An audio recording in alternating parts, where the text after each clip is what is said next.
Hello and welcome back to Ralph Wilson Stadium. Just think where we were a year ago at this time. Rex Ryan was the head coach of the New York Jets. LaShawn McCoy was a Philadelphia Eagle, and the Buffalo Bills were still in search of an owner. Maybe the one common denominator between last year and this year, we're still in search of a starting quarterback. Let's dive right into this. Looking ahead to today's game, Syracuse is going to need a big performance out of every offensive player, but maybe their biggest offensive threat. Who's your impact player? It seems there's no challenge Rex Ryan won't back away from. First, this summer, just for kicks, he jumped out of an airplane. Now, it's eating a dog biscuit. Just an exciting finish to the Cheez-It 355 was eclipsed by the events that happened just 24 hours ago. The dreams of one day becoming a Hall of Famer became a little more real as Reed slipped on that gold jacket. A great moment in SU football history thanks to Dante Davis, a 3-year letterman. Davis played for both Greg Robinson and Doug Marrone. He caught 62 passes for the Orange.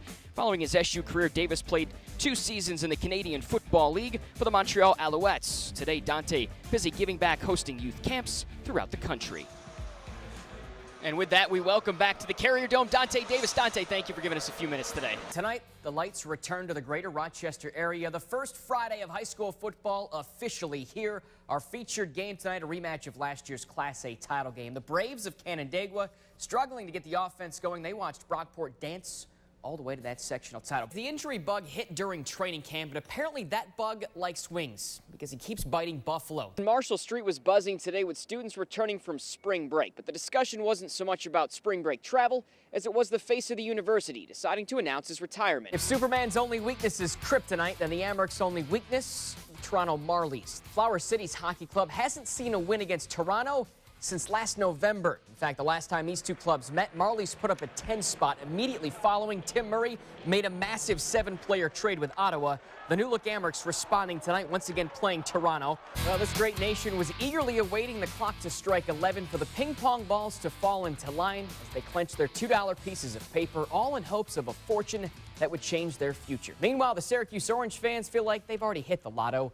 Sort of. That's thanks to the return of head coach Jim Boeheim, the SU ball coach, returning to the sidelines tonight against North Carolina. On paper, the Orange, massive underdogs. Cuse hasn't won a conference game, while the Tar Heels, 6th best team in the nation.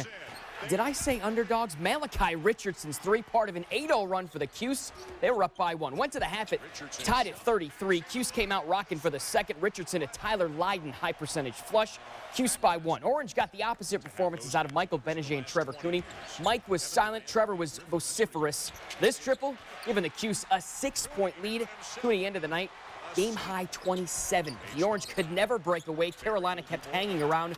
Joel Berry for 3. Heels extend their lead 62-58. Later in the second, Heels flexing their muscle down low. They exposed the zone tonight. Isaiah Hicks, the flush. Cuse down by 5. But the nail in the coffin didn't come until 45 seconds to go. Bryce Johnson, the reverse lay-in and the foul.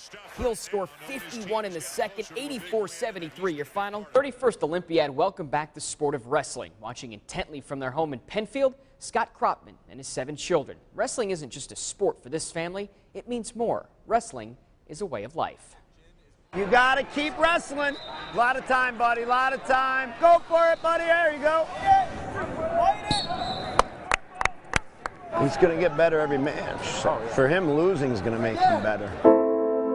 Losing is one thing the Kropmans can't do. We don't like to lose at all. This family fights for more than just a win. I like to wrestle for him because it makes me feel good. Because every match and every day are not guaranteed. There's been times where literally I couldn't even take a full breath because the pain was so bad. Penfield's Scott Kropman treasures each day. I'd like to say lucky, but I've been blessed. Hard to believe for a man fighting stage 4 cancer. I'm battling neuroendocrine or carcinoid cancer, stage 4, so it's in every bone from my hips to my jaw. And he has been for the past 4 years. Kropman says he only feels pain when the cancer becomes active. I try to live my life just like I did before the cancer. Life before his battle involved a battle.